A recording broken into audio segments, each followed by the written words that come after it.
திருதராஷ்டிரர் ஏன் குருடனாக பிறந்தார் தெரியுமா?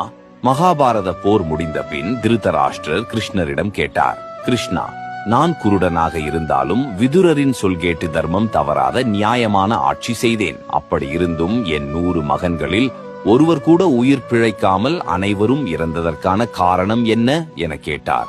அதற்கு கிருஷ்ணர் கூறினார், திருதராஷ்டிரரே, நான் உங்களுக்கு ஒரு கதை சொல்லி கேள்வி கேட்கிறேன்.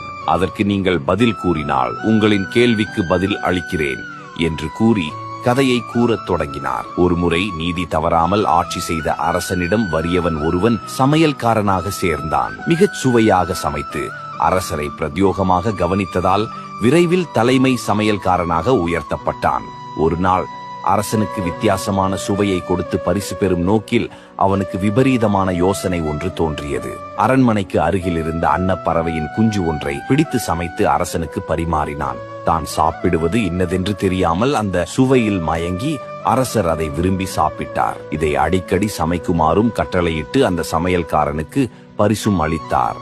அவனும் அடிக்கடி அன்னப்பறவையின் குஞ்சுகளை பிடித்து சமைத்து கொடுத்தான். கிருஷ்ணர் கேட்டார், திருதராஷ்டிரரே, இப்போது கூறுங்கள், அரசர் மற்றும் சமையல்காரன் இருவரில் யார் அதிகம் தவறிழைத்தார்கள் என்றார். திருதராஷ்டிரர் கூறினார், ஒருமுறை வசிஷ்டரின் சமையல்காரன் அறியாமல் புலால் கலந்த உணவை பரிமாறினான். ஆயினும் உணவு உண்ணும் போது வசிஷ்டர் அதை கண்டறிந்து அவனுக்கு சாபமிட்டார். அந்த விவேகமும் எச்சரிக்கையும் இந்த அரசனிடம் இல்லை. சமையல்காரன் பரிசு பெறும் நோக்கில் அவ்வாறு செய்தான். அதனால் அவன் செய்த தவறு சிறியது, ஆனால் பல நாட்கள் அசைவம் உண்டும் அதை கண்டறியாத அரசன்தான் அதிக தவறிழைத்தவன் என்றார் திருதராஷ்டிரர். கிருஷ்ணர் சிரித்துக் கொண்டே கூறினார், ஒரு அரசனாக இருந்தும் நியாயம் தவறாமல் அரசன் செய்ததே தவறு என கூறினீர்கள். அத்தகைய நீதிதான் உங்களை பீஷ்மர் மற்றும் துரோணர் போன்ற சான்றோர்களின் சபையில் அரசனாக அமர வைத்தது. நல்ல மனைவி, 100 குழந்தைகள் என நல்வாழ்க்கையை தந்தது. ஆனால் நான் சொன்ன கதை உங்களை பற்றியதுதான். நீங்கள்தான் அந்த அரசன். சென்ற பிறவியில் 100 அன்ன குஞ்சுகளை உணவாக சாப்பிட்டீர். அந்த தாய் பறவை எவ்வளவு வேதனை அடைந்திருக்கும்.